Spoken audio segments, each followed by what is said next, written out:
Assalamualaikum warahmatullahi wabarakatuh. Alhamdulillah, nahmaduhu wa nasta'inuhu wa nastaghfiruh wa na'udzu billahi min syururi anfusina wa min sayyiati a'malina. Man yahdihillahu fala mudilla lahu wa man yudlil fala hadiya lahu.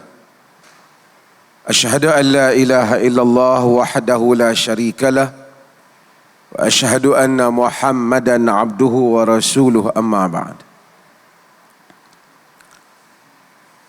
Saudara pengurusi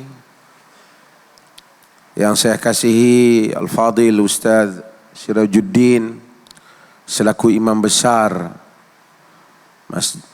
Negeri Perlis, para imam, ahli jawatan kuasa, ada jawatan masuk mai juga kan? Ahli jawatan kuasa mai tak? Ahli jawatan kuasa, saya tengok seorang dua duduk di luar lagi. Yang dewan ni masih ada ruang lagi. Yang duduk di luar tu mungkin depa tak mau sambung lah jawatan kuasa dia apa.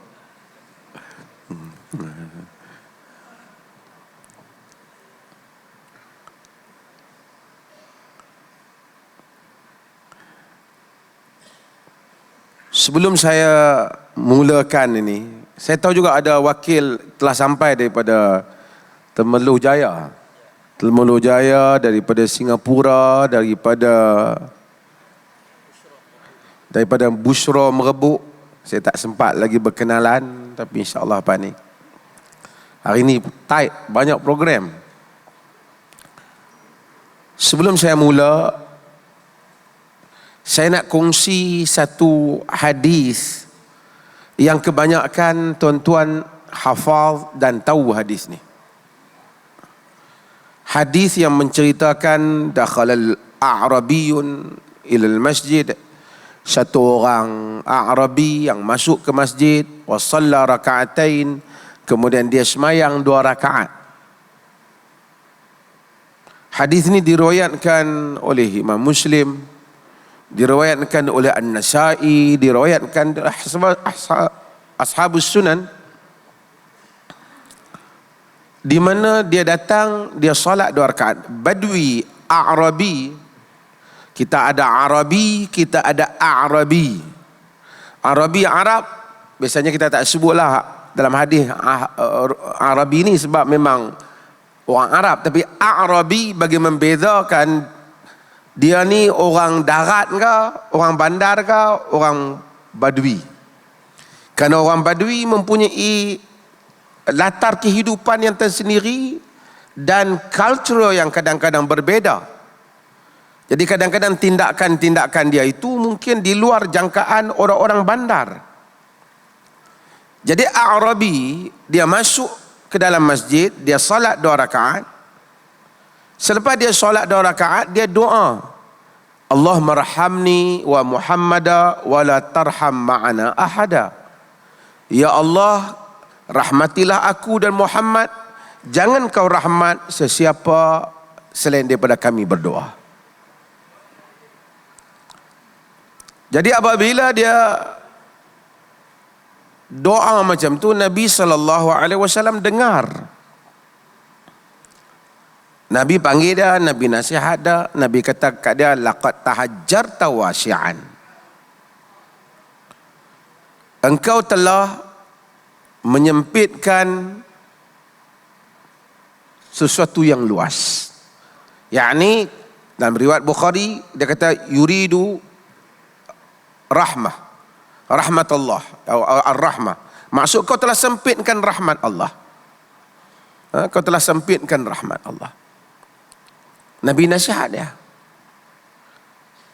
dalam masjid. Kemudian dia bangun, dia pergi kencing dalam masjid. Dalam hadis dengan berbagai riwayat, sebahagian menyebut ada yang masuk lambat ni, begitu. Masjid Alwi pun masuk lambat tak? Macam mana?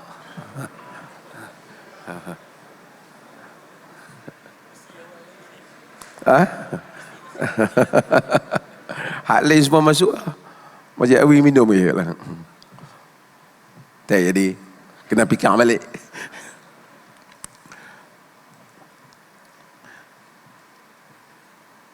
Nabi kata laqad tahajjarta wasi'an. Engkau telah menyempitkan sesuatu yang luas, yakni rahmat Allah luas.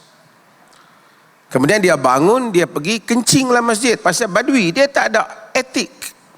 Dia mana-mana saja dia boleh kencing. Bukan dia biasa dengan binaan-binaan ni. Dia duduk dalam khemah. Bila dia kencing, fa asra'a ilaihi an-nas. Dalam riwayat faqama alaihi an-nas. Orang bangkitlah, orang Nabi halanglah dia. Nabi kita da'u, biarkan dia. Dengan berbagai lafaz dalam riwayat. Wa ahriqu alaihi dalwan min ma atau sajlan min ma. Nabi kata ambil, curah kepada dia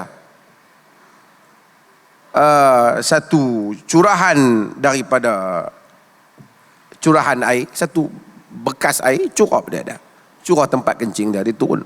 Masjid dia tak ada apa kapet. Tak ada apa? Bukan berlantai marmar macam kita. Pasir ya. Kemudian Nabi panggil dia. Saya nak ambil daripada poin yang Nabi panggil ni untuk kita bincangkan bersama. Nabi kata inna hazihil masajid la taslahu li syai'in min hadzal qadar min hadzal baul aw qadar. Innama li dzikrillah was salati wa qiraatil Quran. Nabi kata masjid ni tak dibina. Masjid-masjid ni tak dibina untuk kencing, untuk kotor-kotor macam ni. Innama bunia ataupun innama dalam sebagian riwayat li dzikrillah. Masjid dibina untuk mengingati Allah. Wassalati wa qiraatil Quran, untuk salat dan untuk qiraatul Quran. Nabi bagi tahu ini tujuan masjid. Maka demikian perkataan masjid itu, pertama how Nabi deal dengan orang yang tak reti. Nabi muallim, Nabi guru, haliman, seorang yang halim, seorang yang sangat santun, sebagai orang yang menguruskan masjid. Apa yang Nabi kata pada dia? Nabi kata dia tak reti, Nabi bagi tahu kamu jangan kalut dengan dia, tapi Nabi bagi pendidikan. Tapi saya nak pergi kepada apa maksud masjid. Daripada perkataan sajadah, kemudian kita jadi ada isim makan wa zaman, kita jadi masjid. Yakni tempat sujud, itu masjid. Sebab itu fuqaha menyatakan masjid adalah bangunan yang diwakafkan untuk tujuan solat dan ibadah, yang telah terkeluar daripada milik pribadi kepada wakaf, menjadi hak kaum muslimin. Dan apa maksud mengimarahkan masjid? Kalau kita memahami maksud, maka baru kita dapat berbicara tentang apa itu pengimarahan masjid. Para fuqaha menyebut imarah masjid berlaku dengan dua perkara. Yang pertama ialah apabila seseorang itu yang mengimarah masjid, bermaksud dia sering menghadir ke masjid untuk beribadah, untuk solat, itu imarah. Bila dia hadir untuk solat, sering hadir untuk solat, beriktikaf di masjid, dia adalah orang yang dimaksudkan innama ya'muru masajidallah. Hanya saja yang memakmurkan masjid Allah. Masjid Allah. Imarah bukan bermaksud dia jadi AJK. Imarah bukan maksud AJK, kalau AJK pun jarang main masjid. Imarah bermaksud dia melazimi masjid, sering beribadah di dalam masjid. Itu maksud imarah. Kita pengurusan masjid. Ada orang jadi AJK masjid, setengah tempat lah, dia perlih harap tak ada lah. Jarang main masjid, Jumaat je dia main. Dia tak mengimarahkan masjid. Maksud kedua bagi imarah masjid ialah orang yang membina masjid. Itu yang dimaksudkan hadis man bana masjidan lillah aw yabtaghi bihi wajh Allah banallahu lahu baitan fil jannah. Siapa yang membina masjid kerana mencari redha Allah, Allah bina untuknya rumah di syurga. Dalam dua hal ini, kalau kita tak membina masjid, kita sering beribadah di masjid, berarti kita mengimarahkan masjid. Dengan hanya kita dilantik menjadi jawatan kuasa masjid, kita belum tentu menjadi orang yang mengimarahkan masjid.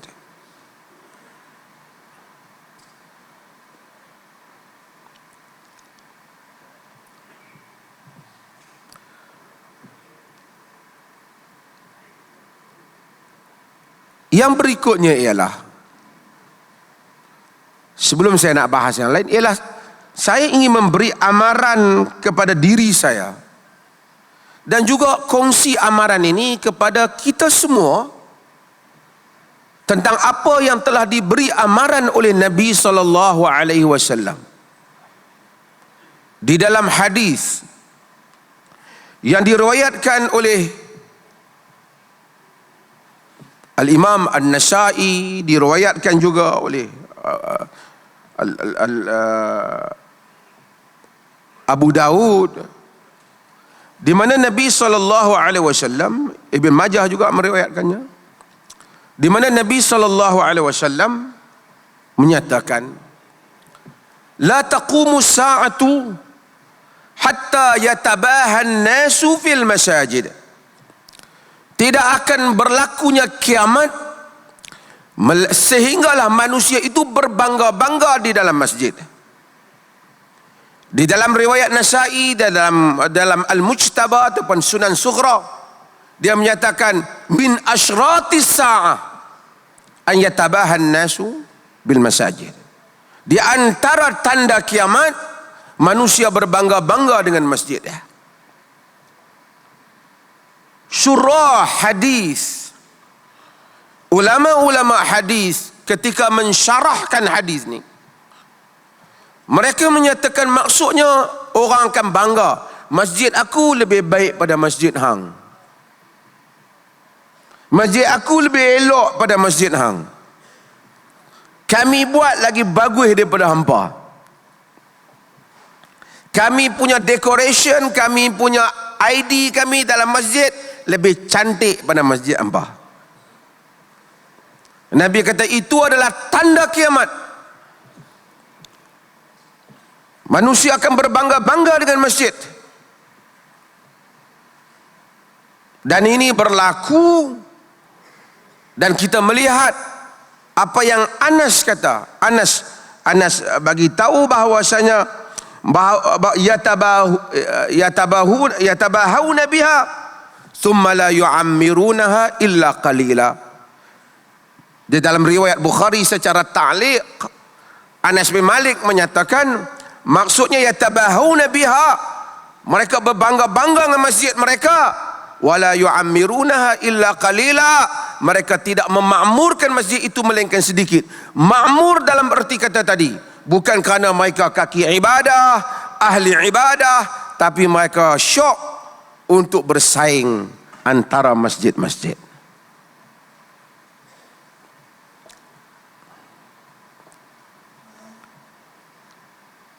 Saya bukan nak demotivated tuan-tuan, tapi saya ingin memberitahu tentang makna ini dahulu. Karena ia dalam hadis. So maknanya apa? Maknanya kita hendaklah dalam menguruskan masjid, memakmurkan masjid, hanya semata-mata kerana Allah Jalla wa'ala, bukan kerana nak bersaing dengan orang lain. Bukan kerana nak tunjuk servis kita lebih baik supaya kita mendapat apa-apa anugerah. Kau tidak termasuk di dalam hadis. Kita khidmat lillahi ta'ala.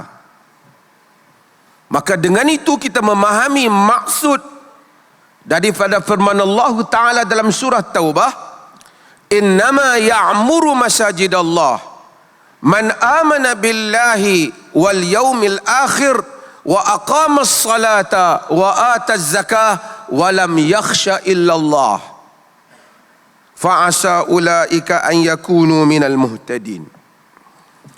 Innama ya'muru masajidallah, yang hanya memakmurkan masjid Allah, masjid-masjid Allah, hanya sahaja, innama dalam terjemahan dulu, the only, yang hanya memakmurkan masjid Allah, man amana billah, orang yang beriman dengan Allah, wal yaumil akhir, dan hari akhirat. Allah skip semua rukun iman yang lain dalam banyak ayat dalam Quran, karena kalau beriman dengan hari akhirat, seseorang akan buat apa yang menguntungkan dia pada hari akhirat, bukan yang merugikannya.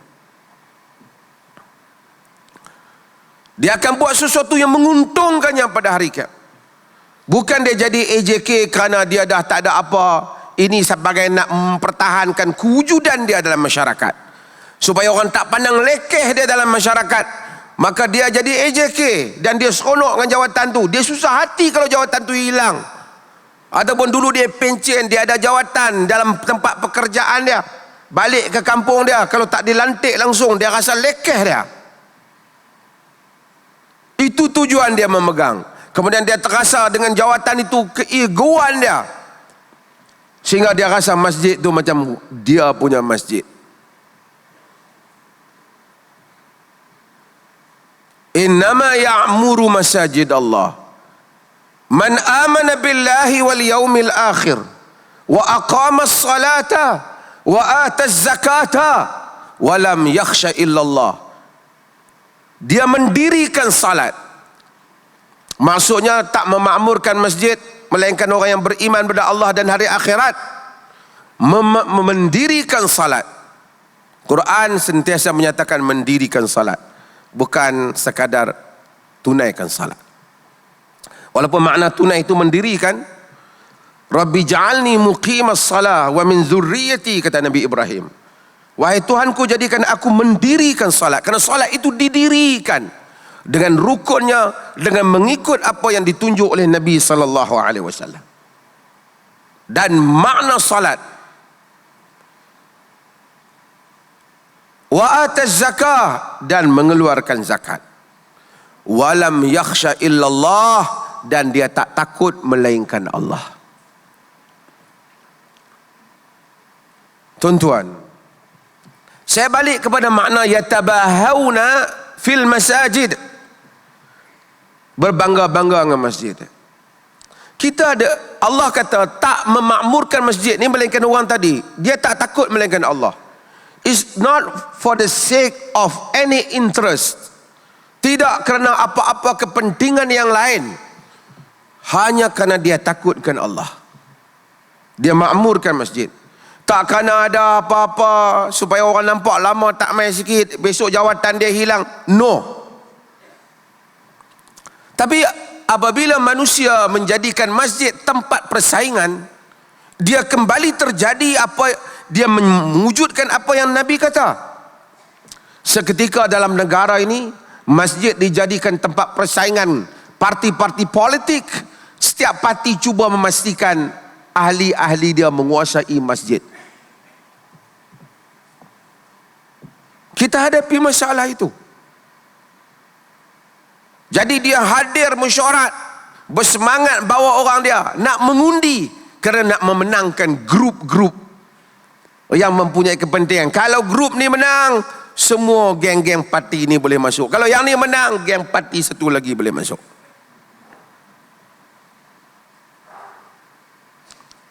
Sebab itu alhamdulillah di Perlis hal ini sangat sensitif. Kalau berlaku saja, immediately saya kata Ustaz Sirajuddin akan stopkan AJK tu, walaupun dia pengurusi.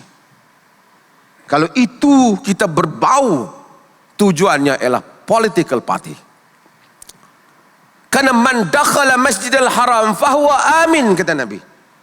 Siapa yang masuk ke dalam masjidil haram, dia aman. Masuk masjid aman. Orang tak gelisah kerana sudah manusia bertarung di luar. Kemudian dia akan bertarung di dalam masjid. Kerana persaingan-persaingan ini tidak wajar berlaku. Masjid ialah ilmu lillahi ta'ala. Pengajarannya kitab dan sunnah. Merentasi kepentingan kelompok. Dan ini adalah, sebab itu hal ini penting. Sebab itu setelah Allah cerita tentang ini, Allah ingatkan musyrikin Mekah.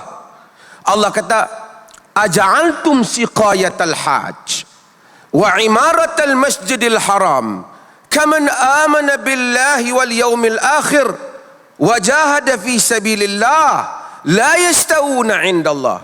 Aja'altum siqayatal hajj, adakah kamu menjadikan memberi minum kepada orang yang menunaikan haji, wa imaratal masjidil haram, dan memakmurkan masjidil haram, kaman amana billahi wal yaumil akhir wa jahada fi sabilillah, sama dengan orang yang beriman dengan Allah dan hari akhirat dan berjihad pada jalan Allah. La yastawuna indallah, tak sama di sisi Allah. Wallahu la yahdil qaumal zalimin, dan Allah tidak memberi petunjuk kepada kaum yang zalim. Aja'altum siqayatal hajj, adakah kamu menjadikan memberi minum kepada orang yang menunaikan haji? Tuan-tuan, bukan bagi makan orang yang main masjid, bukan sekadar bagi buat kenduri untuk orang yang main masjid, tetapi memberi minum. Di siqayatul hajj ni ada bahagian daripada kabilah-kabilah di dalam Quraisy. Ada yang bahagian siqayah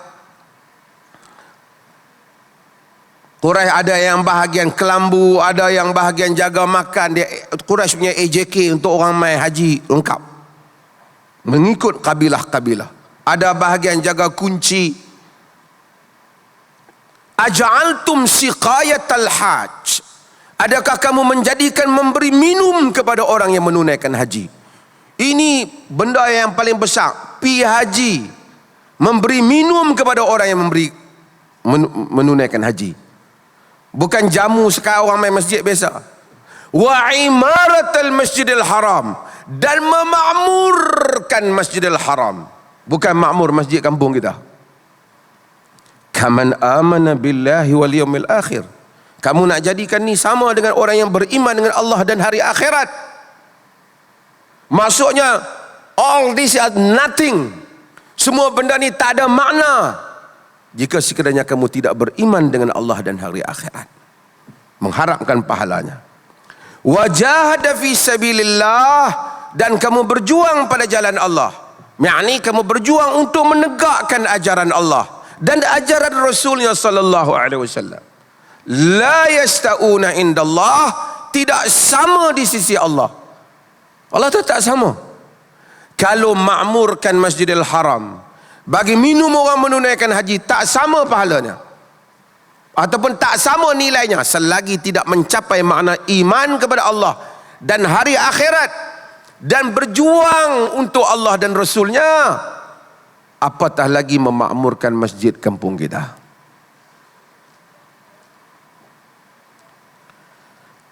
Saudara-saudari sekalian, tuan-tuan, saya ingin ingatkan diri saya sendiri.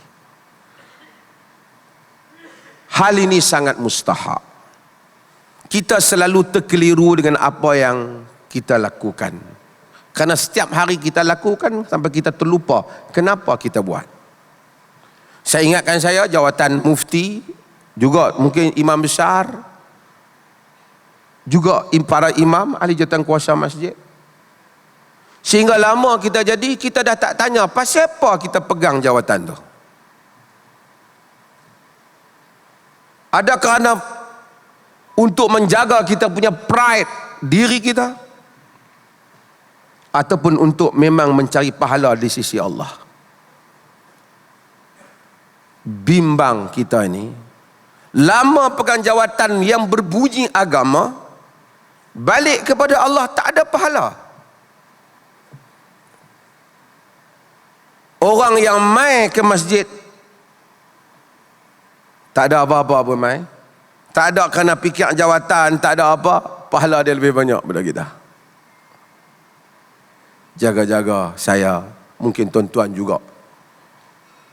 Sebab itu Nabi SAW kata dalam nak cerita pahala orang yang masjid, dalam hadis yang diriwayatkan Imam Muslim dan At-Tirmidzi yang tuan-tuan semua hafal, ala adullukum ala ma yarfa'ullahu bihi darajat wa yukaffiru bihi al-khataya. Maukah aku bagi tahu kamu dengan perkara yang dengannya Allah mengangkat darjat dan Allah menghapuskan dosa.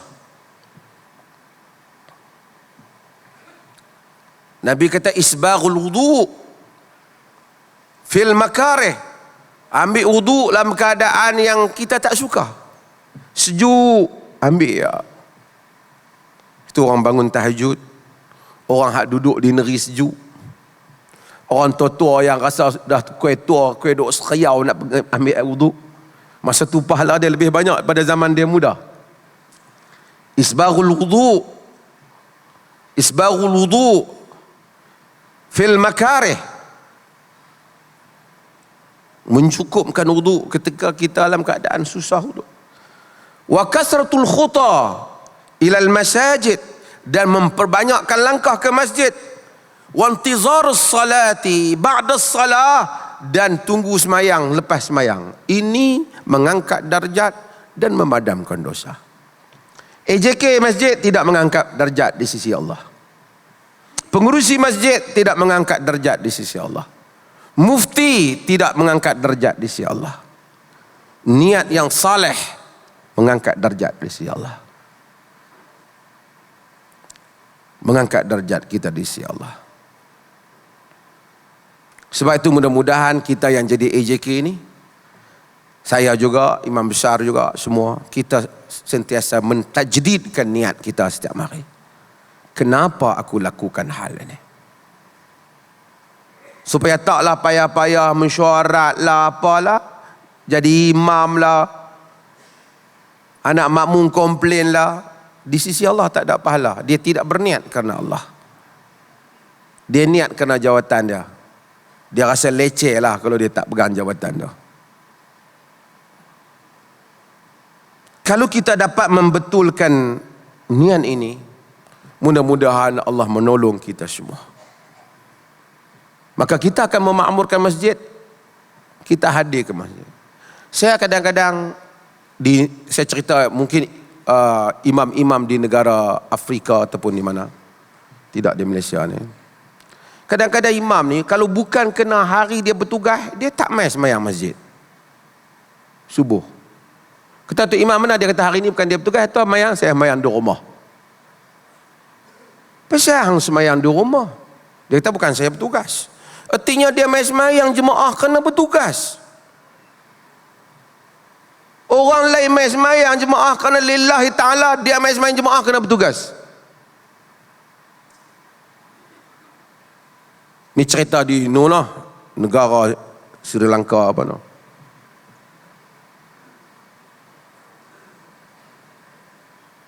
Tak mai. Tidakkah setiap pagi subuh isu terutamanya, semua orang kena mai masjid? Lagikan yang jauh orang pergi masjid. Mengantuk macam mana kita lewat pun, pagi-pagi kita start kereta pergi ke masjid. Orang lain tuan-tuan pun sama. Saya lagi jauh, rumah saya 4 km daripada masjid. Bila tak tahu. Kita nak bina masjid dekat dengan rumah saya.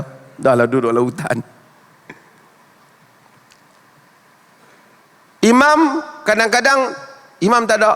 Mana imam ni? Bukan giliran saya. Tu sembahyang di mana?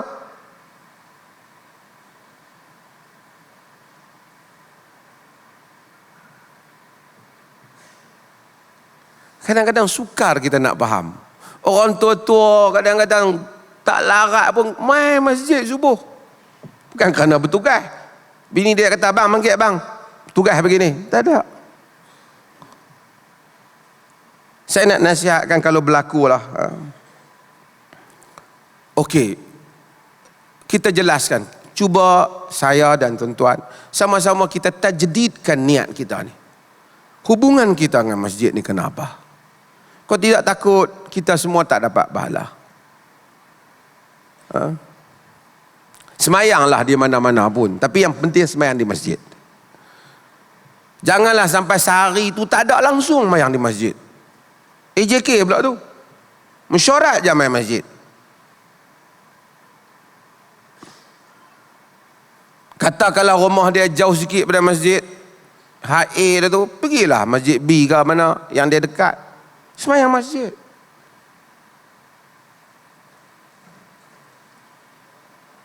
Dua hari tak jenguk muka langsung ke masjid. Ikut-ikut tak patut jadi JK masjid kalau macam tu.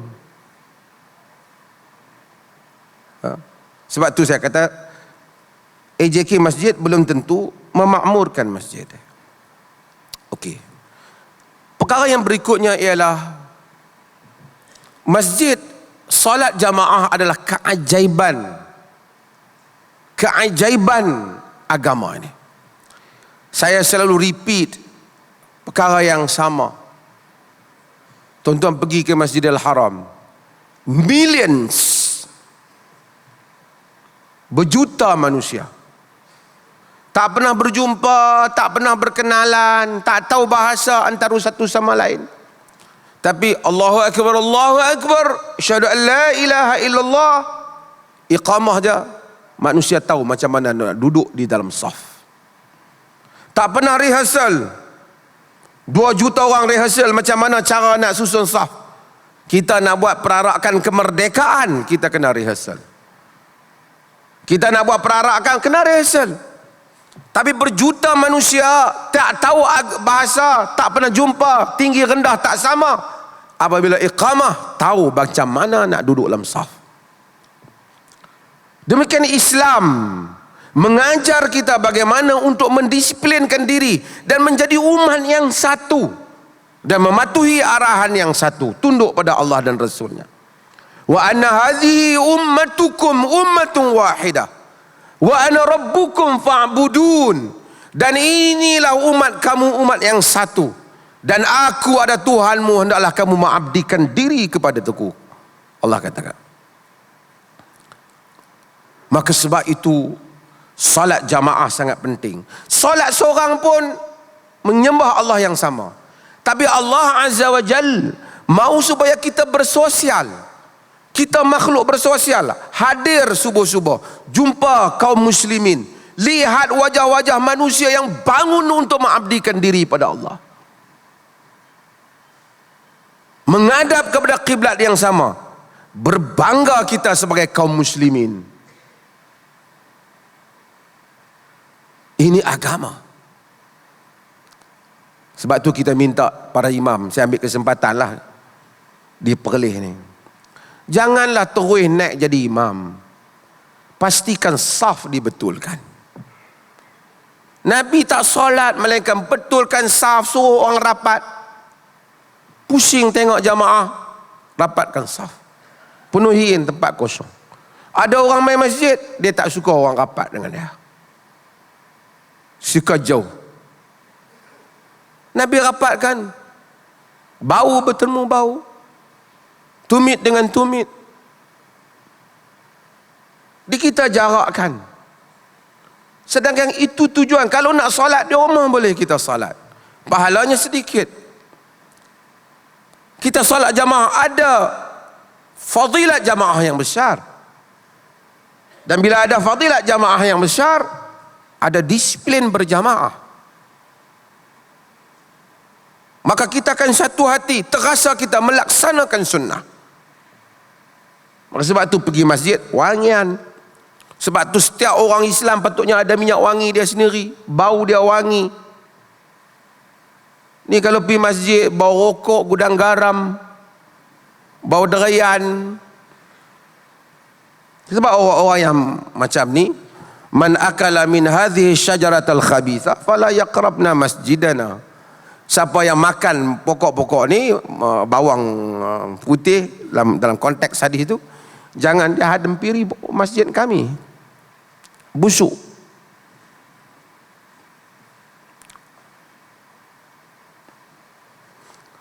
Artinya masjid tempat kesatuan umat. Orang tak buat masjid untuk perbalahan umat. Tak boleh ada agenda dalam masjid, agenda nak bagi berkelahi di kalangan umat. Tak boleh. Sebab itu para fuqaha mengambil iktibar siapa yang melantik imam, dia ulul amri, supaya tak berbalah. Siapa baca dalam kitab fiqh berhubung dengan imam ratib, sehingga kan para fuqaha berbincang, setelah imam ratib, imam yang telah dilantik oleh pemerintah menjadi imam, bolehkah satu orang lepas daripada tu dia main lambat, dia buat satu jamaah lagi? Sebahagian para fuqaha menyebut tak boleh, melainkan dengan keizinan imam ratib. Sebab apa? Kerana nak mengelakkan perpecahan, nak mengelakkan orang ambil exploit ruang yang itu, menyebabkan aku tak mau semayang dengan imam ni, aku nak semayang dengan imam lain. Dan kita pernah berlaku dalam sejarah kita, dua imam dan seumpamanya. Maka logik fuqaha itu kadang-kadang ada. Cuma kita tahu lah masjid yang tak ada isu, kita pun tahu tu imam faham orang yang datang ni lewat kerana dia lambat semayang, tak apa. Tapi kalau ada kerana isu itu, isu ketegangan, tak boleh. Sebab itu apabila Allah sebut walladzina takhadhu masjidan diraran wa kufran wa tafriqan bainal mu'minin wa irsadan liman haraballaha wa rasulahu min qabl wa la yahlifanna in aradna illa al-husna wallahu yashhadu innahum lakadzibun. Walladzina takhadhu masjidan dirara, orang yang mengambil masjid dirar, masjid yang memberi mudarat, wa kufran, dan keengkaran, wa tafriqan bainal mu'minin, dan memecah belahkan di kalangan kaum mukminin, wa irsadan liman haraballaha wa rasulahu min qabl, dan menjadi pengintip kepada mereka yang memerangi Allah dan Rasulnya, yakni tentang Abu Amir Al-Fasiq.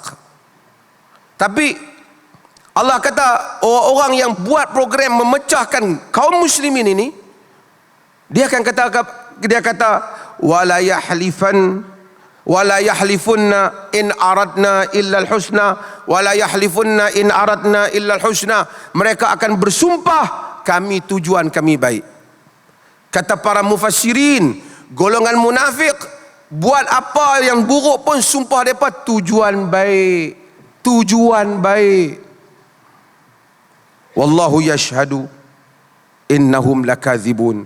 Allah menjadi saksi bahawasanya mereka adalah orang yang dusta.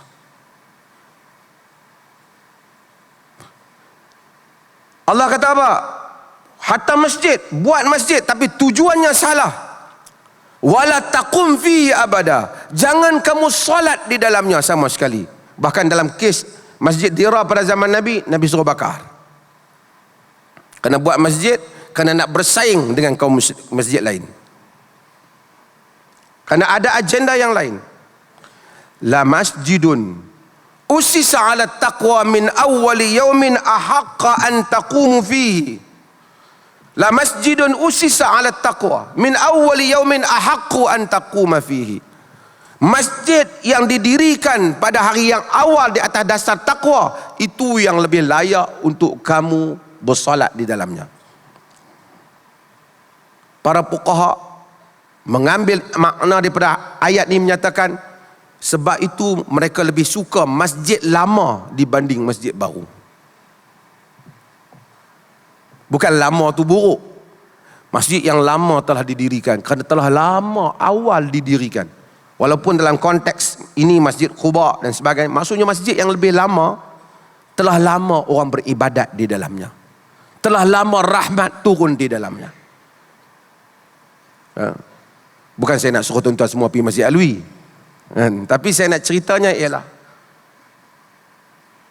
masjid yang lama, yang lebih awal orang dirikan, lebih disukai untuk kita beriktikaf dalam mana.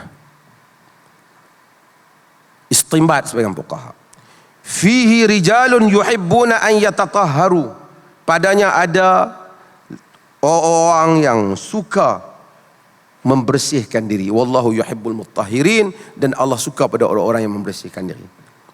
Satu lagi, masjid yang disukai ialah masjid yang ramai orang-orang yang ikhlas dan ahli ibadah di dalamnya. Orang kata masjid yang bagus ialah masjid orang kaya yang pencin banyak, mereka senang derma.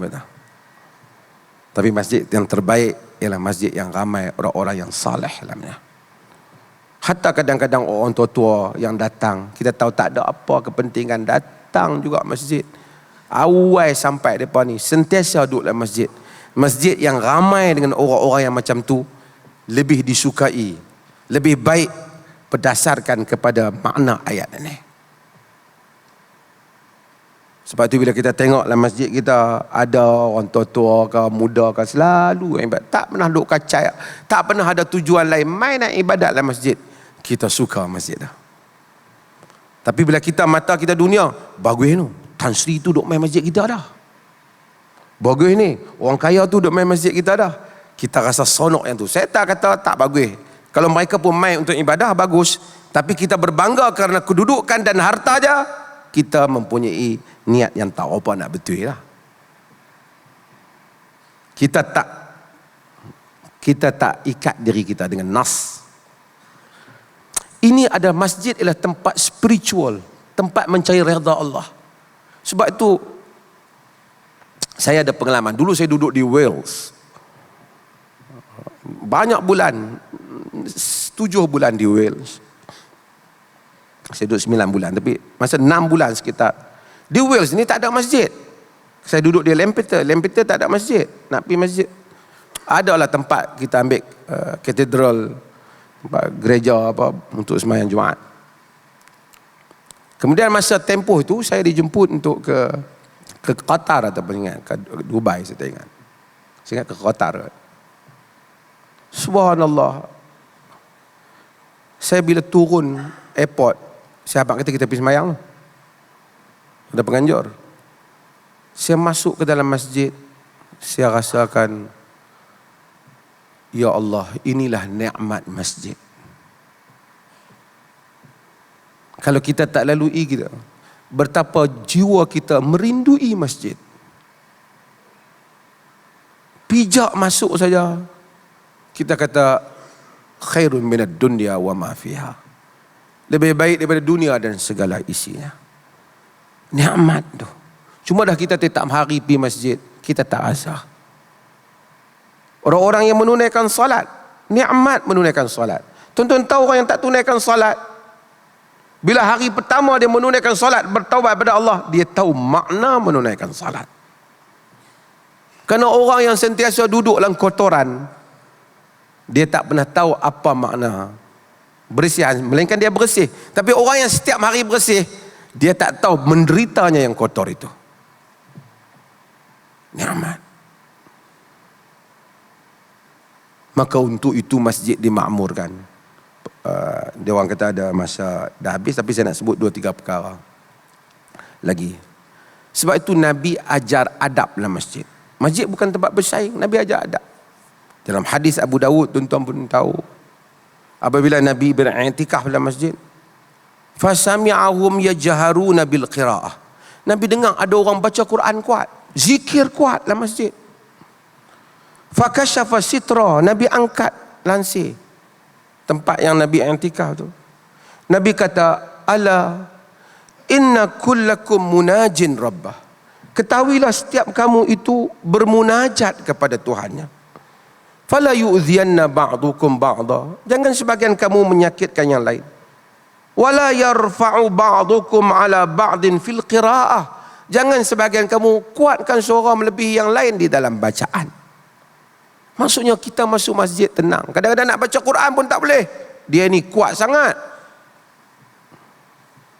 Kadang-kadang dia boleh tak berlaku. Sehingga orang nak semayang pun tak boleh. Lepas semayang zikir kuat. Dalam mazhab Syafi'i sebut zikir lepas salat perlahan. Kalau orang kata perlih bukan Syafi'i, itu nas dalam mazhab Syafi'i. Maka orang solat dengan tenang. Ni nak baca pun tu ingat. Duk dengar doa untuk imam.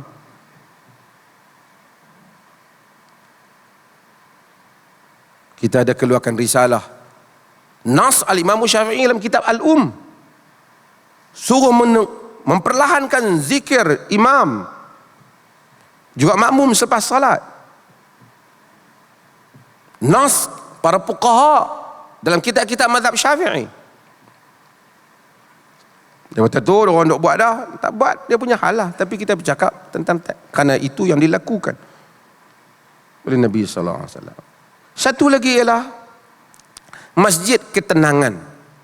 Orang main masjid terasa environment beribadah. Bukan semua orang rumah besar, tuan-tuan. Ada orang di rumah anak banyak, kadang-kadang hingang, macam-macam, rumah tepi jalan. Dia masuk ke masjid, dia tenang, dia baca dengan elok, dia sujud, dia ingat Allah, tak terganggu. Tapi kalau masuk dalam masjid pun hingang juga, maka tak memenuhi makna itu. Bising juga. Tak maaf orang mana kita kawan kita daripada Singapura?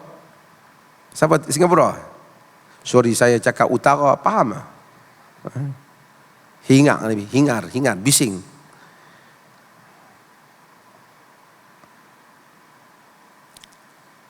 Sehingga sebab itu masjid tak boleh ada jual beli dalam masjid. Kadang-kadang macam-macam orang dia pandai kempen barang dalam masjid.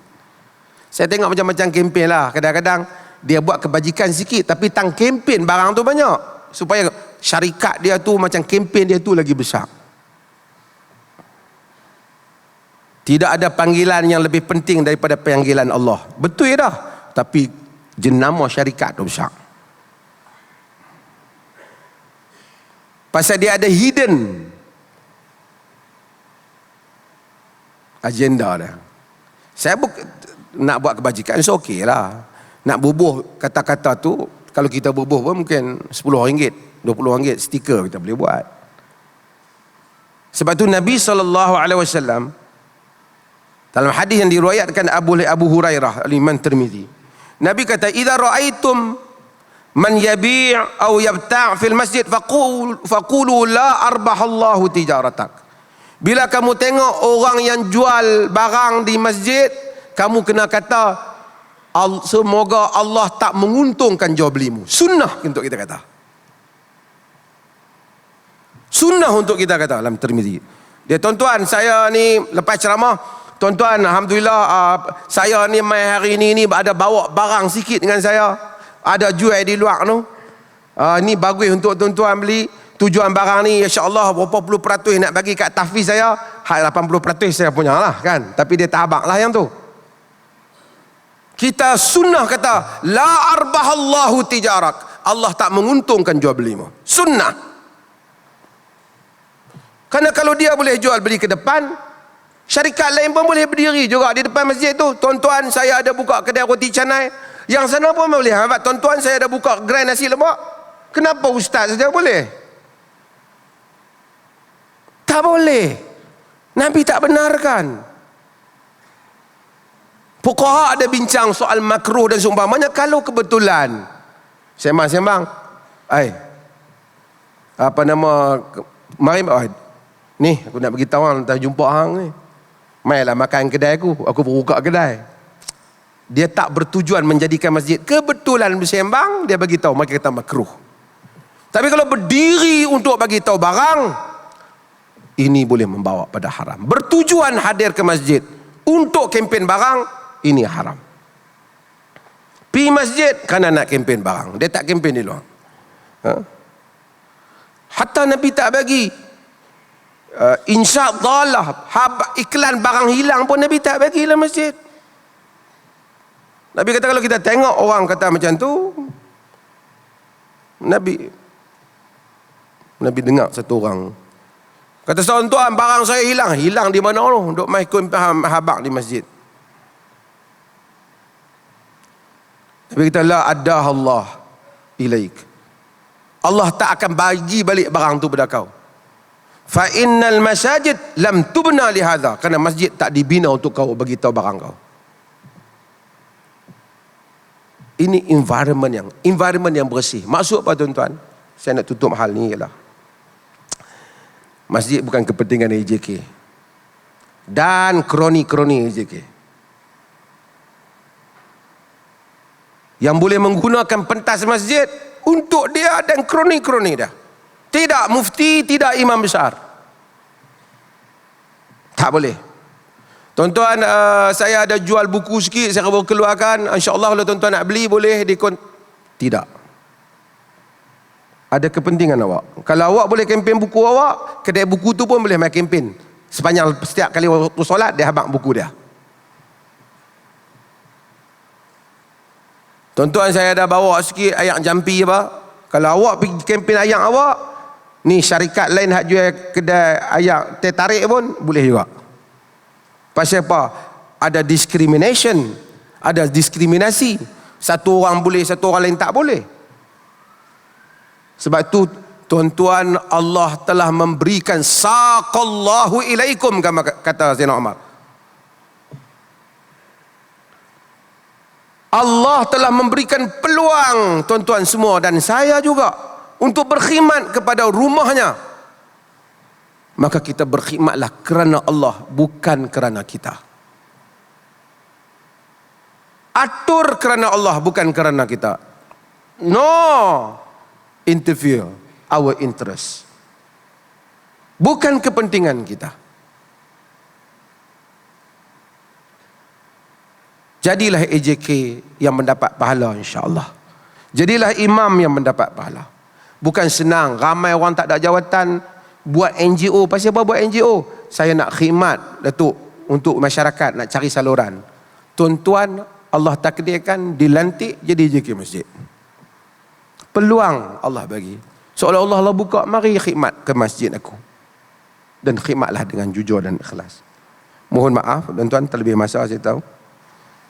Semoga Allah rahmati kita semua insya-Allah dan diberikan kekuatan pada kita untuk menjadikan masjid kita masing-masing. Yang paling penting, kaedah-kaedah pengimarahan nanti mereka akan cerita. Saya cerita tentang diri saya dan tuan-tuan. Kita bersihkan niat kita. Bila niat kita bersih, kita dapat pahala dan Allah akan tolong urusan kita memakmurkan masjid insya-Allah. Sekian, terima kasih. Wassalamualaikum warahmatullahi wabarakatuh.